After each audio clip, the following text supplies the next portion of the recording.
앞으로 달러 보유는 선택이 아니라 필수입니다. 한국인은 모든 자산을 원화로 가지고 있습니다. 그런데 앞으로 원화가 약화되면 어떻게 될까요? 가만히 있기만 해도 자산이 줄어드는 상황이 발생할 겁니다. 최근 유머 게시판에서 본 글입니다. 알고 보니 우리나라는 7년 동안 최저시급이 동결되었다는 내용인데요. 보시면 2018년에 7,500원, 25년도에는 만원, 원화로는 오른 것 같지만 달러로 환산하면 7년 동안 7달러, 세계 시장에서 우리들의 시급은 7년 동안 동결이었다는 이야기죠. 이번 시간에는 달러와 원화에 대해 구조적으로 이해시켜 드리겠습니다. 영상을 끝까지 보시면 투자 선택에 있어 기준이 생기실 겁니다. 우선 환율은 절대값이 아닌 상대값이란 걸 알아야 합니다. 예를 들어 한국 경제 성장률이 2%에서 1%로 내렸다고 치겠습니다. 그동안 미국은 2%에서 3%로 올랐습니다. 이렇게 되면 한국이 절대적으로 나빠지진 않았으나 상대적으로 미국이 더 강해졌기 때문에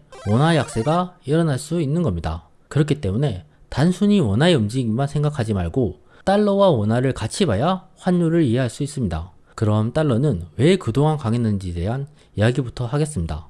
다들 아시리라 생각되는데요. 달러는 세계 무역 원자재의 기준 통화입니다. 국제 무역을 할 때 석유, 가스, 금속, 식량 등등등 전부 달러로 가격이 정해집니다. 각 나라들이 존재하는 한 달러 수요가 발생하게 됩니다. 또 미국 국채, 달러는 세계에서 가장 신뢰받는 안전자산입니다. 그래서 금융위기, 전쟁, 불황이 올 때마다 자금이 미국으로 몰리지요. 마지막으로 미국의 기업들이 전 세계 자금을 다 끌어가고 있습니다. 애플, 구글, 엔비디아, 마소 등 세계 1위부터 10위까지 기업 대부분이 미국에 있으며 글로벌 ETF, 연기금이 미국 주식을 사들이고 있습니다. 자본 흐름이 미국 중심으로 고정되어 있어 강해질 수밖에 없겠네요. 지금까지는 기존에 강했던 이유라면 앞으로 왜 더 강해질지에 대한 이야기도 해보겠습니다. 이 차트는 미국과 한국의 1인당 GDP를 나타내고 있습니다. 이미 미국의 금리 우위는 고착되었다고 봐야 합니다. 미국은 인구 증가, 생산성, 기술 투자로 장기 성장률이 계속 유지되고 있습니다. 그에 비해 한국은 저성장에 접어든 상태입니다. 성장률 면에서 계속 벌어지고 있는 중입니다. 미국이 반도체 AI 방위산업 에너지 공급망을 다시 끌어가고 있습니다. 리시어링, 미국 공장이 다시 미국으로 돌아오고 있으며 프렌드 시어링, 믿을 수 있는 우방국에만 공장을 짓고 있습니다. 생산, 투자, 무역 구조가 미국 중심으로 재편되고 있는데요. 실물 경제 기반의 달러 수요가 계속 커지고 있습니다. 이 차트는 각 나라의 R&D, 지출 규모와 GDP 대비 비율을 표시하고 있습니다. 보시면 미국이 가장 많은 지출을 하고 있습니다. 한국은 GDP에 비해서는 다른 나라들보다 투자하고는 있지만 절대적인 규모의 차이가 큰 편이네요. 이제 달러가 왜 사기인지에 대한 이야기를 할까 합니다. 이전 달러는 세계 공용화폐라는 이야기를 드렸습니다. 국제무역, 원자재 결제의 80% 이상이 달러인데요. 그렇기 때문에 각 나라의 중앙은행들은 외환 보유액으로 달러를 가지고 있습니다. 글로벌 기업이나 펀드, 국가부채도 달러 중심인데요. 달러는 미국의 화폐가 아닌 전 세계 화폐입니다. 그렇기 때문에 미국이 돈을 풀면 미국 밖 세계가 달러를 흡수합니다. 미국이 달러를 찍으면 유럽, 아시아, 중동 이런 곳에서 달러를 빨아들이는 거죠. 사실상 미국 내부 물가는 덜 오르고 세계 물가가 더 오르는 구조가 자동으로 생깁니다. 이렇게 미국이 돈을 펑펑 써도 인플레이션은 세계가 나눠지게 되는 구조가 돼버린 거죠. 미국이 부채를 확대하고 돈을 풀고 재정 지출을 늘려도 그 비용의 상당 부분은 전 세계가 나눠서 부담하고 있습니다.